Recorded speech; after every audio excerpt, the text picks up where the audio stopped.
नमस्कार दर्शकों, जेके प्राइम में आपका स्वागत है और मैं हूं विनोद कुमार। दर्शकों, आज का दिन देश के लिए बड़ा महत्वपूर्ण दिन है, बड़ा इंपॉर्टेंट दिन है। हमारे सैनिकों ने शहादत दे करके 16 दिसंबर 1971 को एक विजय दिवस के रूप में मनाया, पूर्वी पाकिस्तान को आज़ाद करा दिया और जिसका नाम बांग्लादेश हो गया।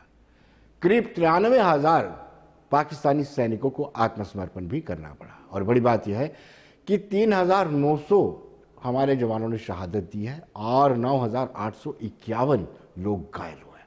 हमें आज के दिन उन परिवारों को सैल्यूट करना चाहिए। हमें आज के दिन उन परिवारों को एक महत्वता देनी चाहिए कि जिन्होंने 1971 में अपनी शहादत देकर के जंग को फतेह किया और बांग्लादेश को बनाया। आज का दिन इतना महत्वपूर्ण है कि जो अविस्मरणीय, जिसको कभी बुलाया नहीं जा सकता। जिन महिलाओं ने अपने पति को खोया, जिन बच्चों ने अपने बाप को खोया, जिन माताओं ने अपने बेटों को खोया, उनको हम अपने कार्यक्रम के माध्यम से नमन करते हैं। और साथ साथ आपको बताते चलें कि उधमपुर में भी आज एक कार्यक्रम का आयोजन किया गया जो विजय दिवस के उपलक्ष्य में।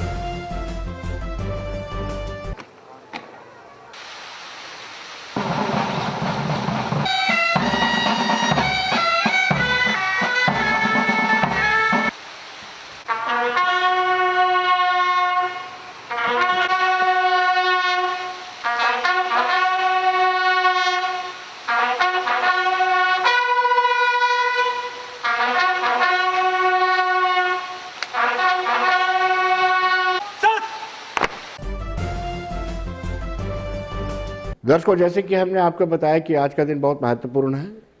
सैनिकों ने शहादत दी है और इस शहादत को कभी बुलाया नहीं जा सकता है। और जम्मू में भी एक कार्यक्रम का आयोजन किया गया जिसमें शहीद जवानों को श्रद्धांजलि अर्पित की गई।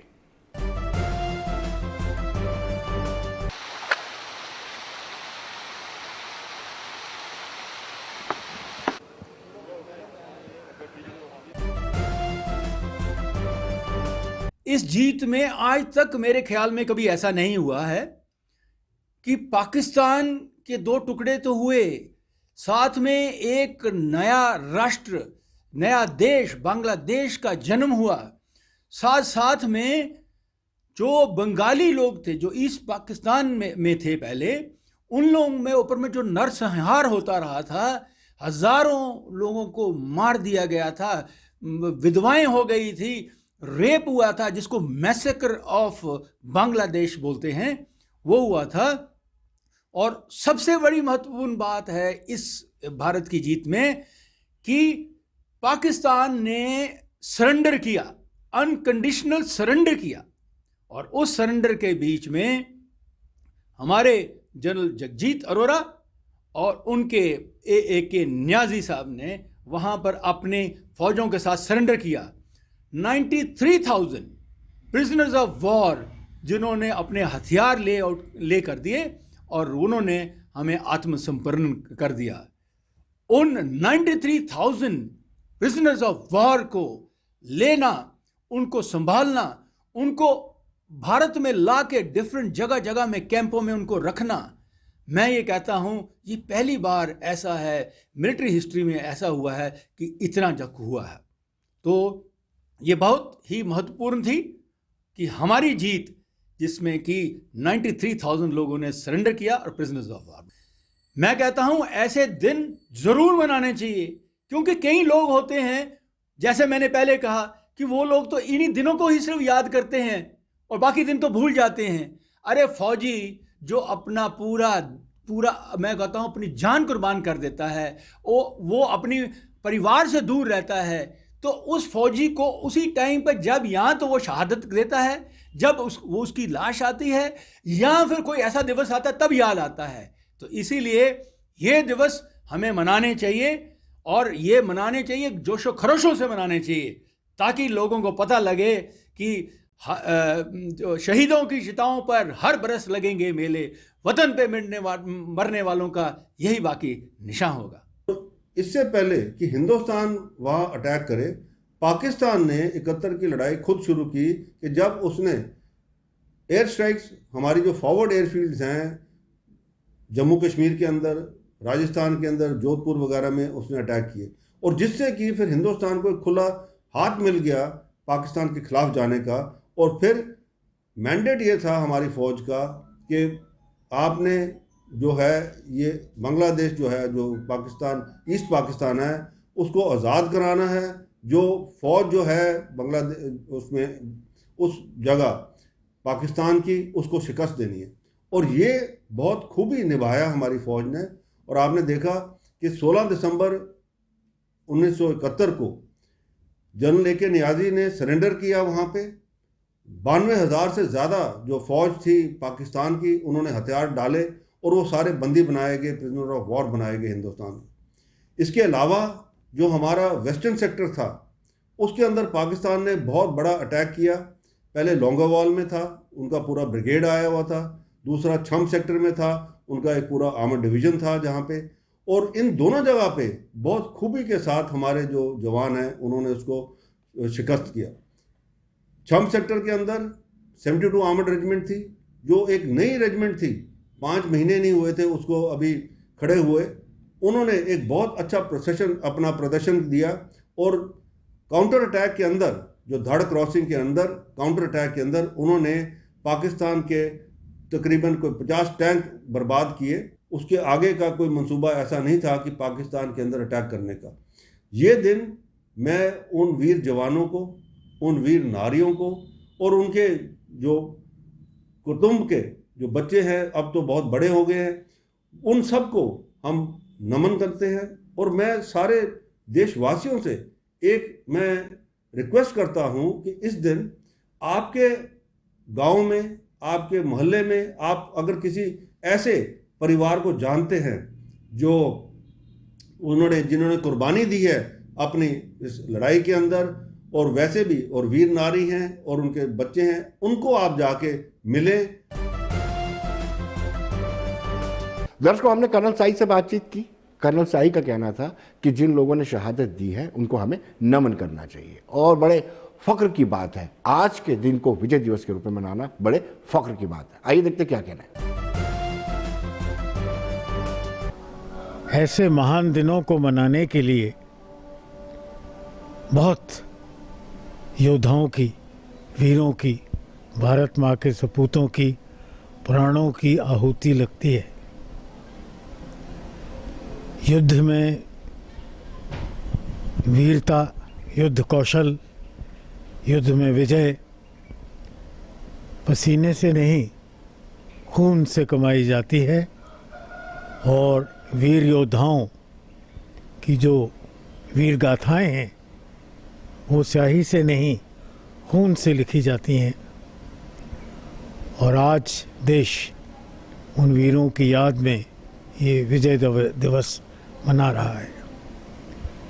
मेरा हमेशा ये मानना रहा है कि वो देश जो अपने वीरगति प्राप्त योद्धाओं को दिल से श्रद्धांजलि देकर याद नहीं करता, वो देश जो उनकी वीर नारियों को, जिनका बलिदान वीरों जैसा ही है, वीर गति को प्राप्त करके स्वर्ग चला जाता है, वीर नारी जो उसके साथ स्वर्ग तो नहीं जाती बल्कि कभी कभी तो वो नरक वाला जीवन भोगती रहती है, वो हर दिन वीर गति को प्राप्त होती है। हर कदम पर उसको जब मुश्किलें आती हैं, उसको एहसास होता है कि उसका घर का चिराग आज नहीं है। मैं आज के दिन सबसे पहले श्रद्धांजलि वीरों के साथ उन वीर माताओं को, उन वीर बहनों को जिनके पति वीर गति को प्राप्त हुए, श्रद्धांजलि देता हूँ। उन बच्चों के साथ हूँ मैं जिन्होंने बहुत छोटी उम्र में अपने पिता को गंवा दिया। और पूरा देश आभारी है उन वीर नारियों का, उन माताओं का, उन बहनों का जिन्होंने अपने बेटे भाई देश के लिए न्यौछावर कर दिए। इसके साथ ही एक ऐसी फौजियों की किस्म है जिसके बारे में हम हमेशा भूल जाते हैं। ये वो वीर हैं जिनका किसी का आंखें नहीं रहीं, किसी के कान नहीं रहे, किसी की टांग नहीं रही, किसी का बाजू नहीं रहा, और ये अपने इन चीज़ों को गंवाकर देश के लिए फिर भी अपना जीवन विचार कर रहे हैं। वो देश जो इन अपंग हो गए, विशेष तौर पर बहादुरी में, जंग में देश के लिए उनको सहारा और कंधे पर नहीं उठा सकते, बहुत गिने चुने 1% भी नहीं बनते। मेरे ख्याल 0.1% के करीब वो योद्धा जो कि इन दोनों चीज़ों से बचकर माता रानी की कृपा से जीवित रह गए। दर्शकों, अब हम बात करेंगे chamber of commerce and industry के चुनाव को लेकर के। ये चुनाव इसलिए इंपॉर्टेंट है कि चैम्बर एक प्रेशर ग्रुप में काम करता है। जितनी भी बड़ी एजिटेशन हुई हैं, जम्मू में जितनी बड़ी एजिटेशन हुई, चाहे लैंड हो या बाकी दीगर एजिटेशन, उनमें चैम्बर का बड़ा रोल रहा है। इसलिए चैम्बर के इलेक्शन पे सबकी निगाह रहती है। चैम्बर ने कोर्ट के माध्यम से किसी मेंबर ने कोर्ट में अर्जी दी थी कि 461 जो इस प्रेसिडेंट के टेन्योर में जितनी भी मेंबरशिप हुई है उसको खारिज किया जाए, उनको नल एंड वाइड किया जाए और उनको वोट डालने का अधिकार नहीं दिया जाए। ऐसा ही कोर्ट ने भी किया। 461 व्यक्तियों को वोट डालने का अधिकार नहीं है। दिलचस्प बात यह है कि कल इस मुद्दे पर कोर्ट पर सुनवाई हो सकती है। हो सकता है उन 461 लोगों को बड़ी राहत मिल सकती है। हमने उनसे बातचीत की थी कुछ रोज पहले, आइए बताते हैं उनका क्या कहना है। विनोद जी, मेरा नाम दीपक मल्होत्रा है और मैं एक व्यापारी हूँ। मैंने चैम्बर ऑफ कॉमर्स की सदस्यता जो है 2017 में ली, और जिस सदस्य के लिए जो भी इनकी फॉर्मेलिटीज़ थी, जो भी इनकी रिक्वायरमेंट थी, वो मैंने फुलफ़िल की। उसको बाकायदा उन्होंने चेक करके मेरे को अपना सदस्य बनाया। उसकी जितनी भी रिक्वायर फीस थी वो सब जमा की, और 2017 से रेगुलर मैं इनका मेंबर भी हूँ, और इनके जितने भी ड्यूज़ हैं, जितने भी चार्जेस हैं, वो मैं पे कर रहा हूँ। मेरी सदस्य के लिए उन्होंने अब मेरे को प्रॉपर आई कार्ड इशू किया, और उसके बाद सदस्य का बनने का सर्टिफिकेट इशू किया, कि जो कि जिससे कि प्रमाणित होता हूँ कि मैं इनका वैलिड मेंबर हूँ। आज ऑल ऑफ ए सडन मेरे को 2-4 दिन से मैसेज आ रहे थे जी कि आपके अपने ड्यूज़ जो हैं, पेंडिंग ड्यूज़ जो हैं जमा कीजिए, नहीं तो उन सदस्यों को जिनके ड्यूज़ पेंडिंग है उनको इलेक्शन में वोट करने नहीं दिया जाएगा। सपोज ये आपके साथ हो तो आपको कैसा महसूस होगा? मेरा क्वेश्चन इतना है। आप एक बात समझने की कोशिश कीजिए कि ये 461 जो हमारे मेंबर्स हैं उनको क्यों डिबार किया जा रहा है? What is the reason behind? क्या है उसका मकसद, क्या है? डेफिनेटली उसके पीछे जो है ना कुछ बहुत बड़ी कोई साजिश है, कुछ ना कुछ है। अब वो चीज़ को फाइंड आउट करना आप लोगों का काम है। हम तो आपसे जस्टिस मांग रहे हैं। हम जज साहब को तो बेचारों को क्या पता, उनको तो जो प्रेजेंट किया उन्होंने आगे अपना डिसीजन दे दिया है। जज साहब को तो वही डिसीजन देना ना, उन्होंने तो एक साइड सुनी है। हमें भी सुने ना, हमें भी सुने। आप हमें सुनिए, आगे जो भी डिसीजन लेना है हम वी आर रेडी। हमें जस्टिस पे कोई वो नहीं है कि मतलब अपनी जो न्याय प्रणाली है उस पर हमें कोई वो नहीं है। हमारे साथ ये मदर स्टेप ट्रीटमेंट क्यों हो रहा है? आई फेल टू अंडरस्टैंड दैट। मतलब ऐसा क्यों, किस लिए? वहाँ हम लोग क्यों डिबार किए? कल को सपोज मैं कहता हूँ कि मैंने इलेक्शन नहीं लड़ना है। सपोज कल को मेरे को बोलते हैं जी आ जाओ जी, 7 साल आपकी मिनिमम क्वालिफिकेशन है कि 7 साल के बाद आप इलेक्शन लड़ सकते हैं। यानी मेरे ये 3 साल गए, then I have to wait for another 7 more years. जो पीछे इन्होंने मेंबरशिप की है तो उसको फिर क्यों नहीं, उनको क्यों राइट दिया जा रहा है वोट करने के लिए? या आपके जितने मेंबर्स हैं उसमें तो कहीं डिफॉल्टर हैं, उनको कैसे राइट दिया जा रहा है वोट करने का? आप उनको क्यों नहीं सेग्रीगेट करते? लेकिन आप मुझे बताइए कि कोर्ट में क्या प्ली क्या दी उन्होंने कि 2017 के बाद ऐसे ही वहां पर सबको मेंबरशिप दे दी गई? कोई प्ली तो दी होगी ना? जी, दिस इज रियली फनी। आप सुनेंगे कि किसी को कुछ पता ही नहीं है। एक पार्टी उठती है XYZ, वी डोंट नो कि कौन उठी कौन गई, वहाँ पे जाकर कोर्ट में जाके लेके एक स्टे ले आई है जी। 461 बंदे नए मेंबर वो जो है वो वोट नहीं करेंगे, क्यों? दर्शकों, हमने जानना चाहा कि व्यापारी तबका किस तरीके से, कौन से और कैसे सदस्यों को चुनना चाहता है, यानी चैम्बर की टीम कैसी हो, हमने ये जानना चाहा, क्योंकि आने वाले दिनों में व्यापारियों और उद्यमियों को काफ़ी दिक्कतों का सामना करना पड़ सकता है। चैम्बर की टीम अच्छी होगी तो उनकी रहनुमाई सरकार के सामने अच्छे तरीके से की जा सकती है। अगर चैम्बर की टीम अच्छी नहीं होगी तो कहीं ना कहीं उनको नुकसान भी उठाना पड़ सकता है। व्यापारियों ने मिलीजुली प्रतिक्रिया जाहिर की। उनका कहना है कि हम ये नहीं कहते कि किस के कार्यकाल में कितना अच्छा काम हुआ, लेकिन ये ज़रूर है कि अगली टीम आए वो अच्छी टीम आए और व्यापारियों की समस्याएं, प्रॉब्लम्स हैं, उनका हल करें।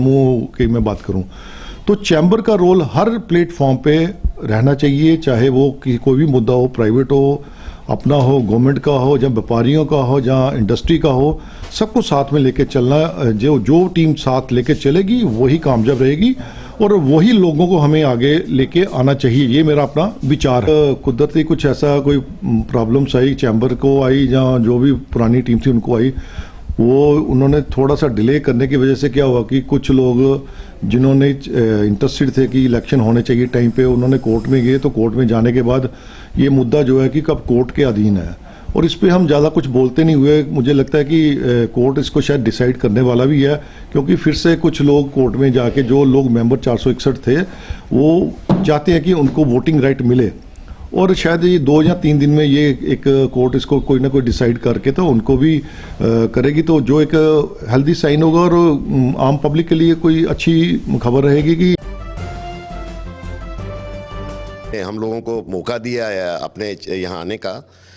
विनोद जी, जैसे आप जानते हैं और मेरी भी आज 64 ईयर, नाउ आई एम 64, तो आज 40 साल हो गए मुझे अपने बिजनेस में पड़े और मैं तो ये जानता हूँ मीडिया का, आपने एक सवाल पूछा था, आज मीडिया का रोल हर एक नॉर्मल इंसान से लेके पॉलिटिशियन तक बहुत इंपॉर्टेंट रोल है। हम लोगों की बहुत एक्सपेक्टेशंस हैं मीडिया से। आज आपने कई सवाल आपने किए, जैसे कि दीपक जी ने भी बोला, आनंद जी ने बोला, भाई साहब ने भी बोला। देखिए, आप हमसे बेहतर जानते हैं कि कौन लोग इसके पीछे हैं। आप भी तो चला ही रहे हैं, आप भी देख रहे हैं, मैं भी देख रहा हूं, आपको बहुत सालों से देख रहा हूं, आपको जेके चैनल में। तो हम अपने मुंह से नहीं कहना चाहते, हम क्यों किसी का नाम, और ना हम पॉलिटिकल है, हम बिजनेसमैन हैं, हमें सिवाय बिजनेस के कोई काम नहीं है। हाँ, हमारी कोई प्रॉब्लम्स आती है, हम अप्रोच करते हैं चैम्बर में, कभी प्रॉब्लम्स आई और दीपक जी को भी, और मैं आपको भी बताना चाहूँगा, जब इन्होंने हमें मेंबर बनाया, हमें इन्होंने कार्ड दिया, इन्होंने हमें फॉर्म दिया, तो उसके बाद जितने फंक्शन हुए हैं उसमें भी हमें इनवाइट किया गया है। अभी पीछे वो बीजेपी के स्पोक्समैन आए थे तो भी हमें इनवाइट किया गया। उसके बाद जो भी इनके चैम्बर में जितने भी प्रोग्राम है, सभी प्रोग्राम में हम गए हैं। तो उसके बाद बड़ी हैरानगी की बात है, एकदम कह देना कि जी आप तो वोट ही नहीं डाल सकते। हनन तो हो रहा है हमारा।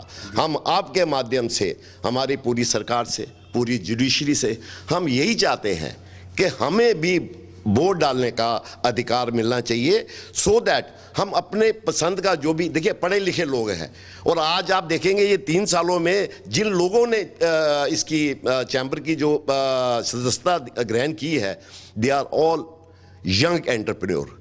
हम लोगों से हमारी वो भी छीनी जा रही है। आज मतलब जो लोग बिजनेस में एंट्री किए उन्होंने मेंबरशिप ली है और पुराने मेंबर्स तो है ही हैं, तो हम लोगों से हमारे अधिकार छीने जा रहे हैं। दर्शकों, व्यापारियों को इस बात का बड़ा मलाल है कि समय पर इलेक्शन नहीं होते।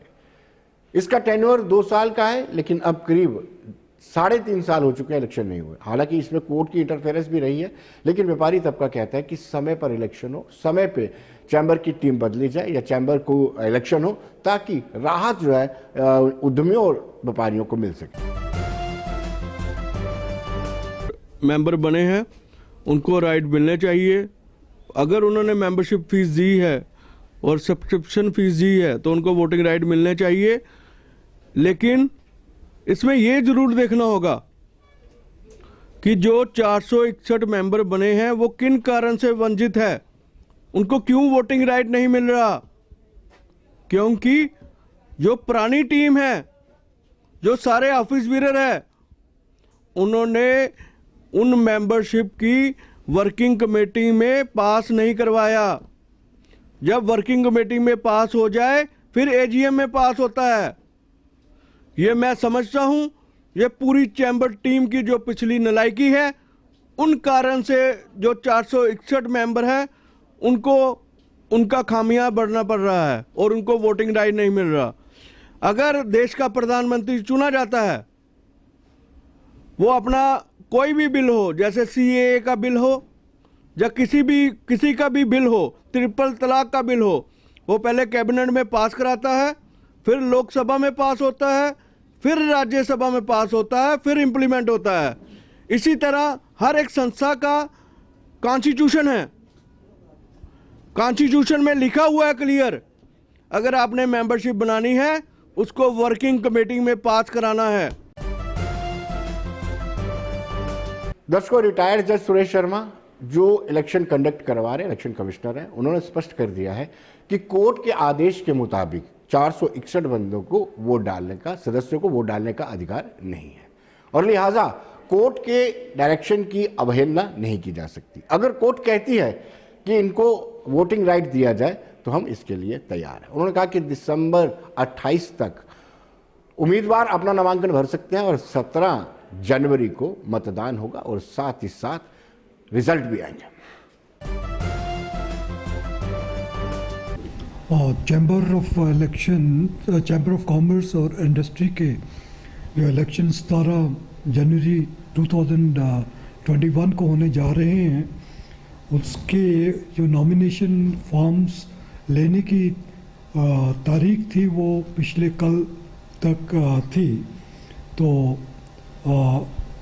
कल तक जो फॉर्म 38 फॉर्म्स जो मेंबर्स ने लिए हैं जिन्होंने भरने के लिए, तो उसमें ये है कि कुछ मेंबर, जैसे एक मेंबर 2 फॉर्म 3 फॉर्म एक पोस्ट के लिए भी नॉमिनेशन उसके लिए भर रहे हैं।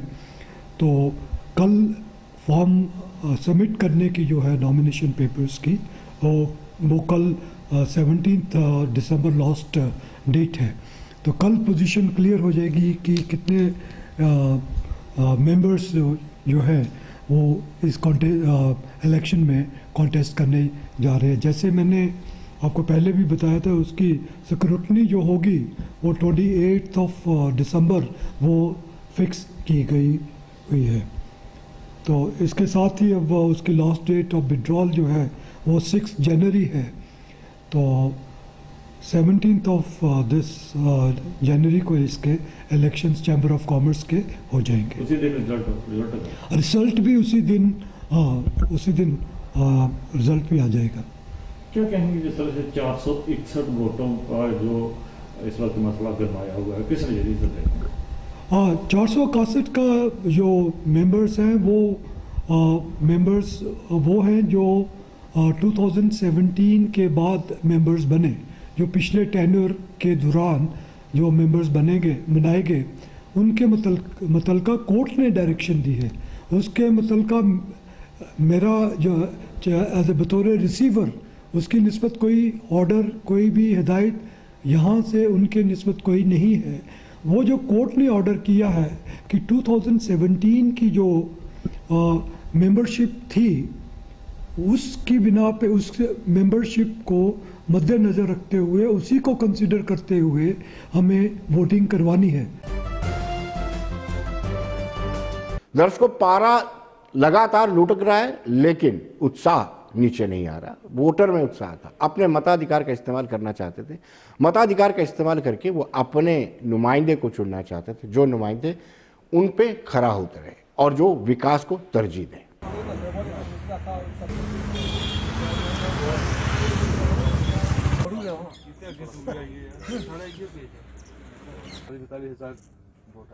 तकरीबन 40,000 से।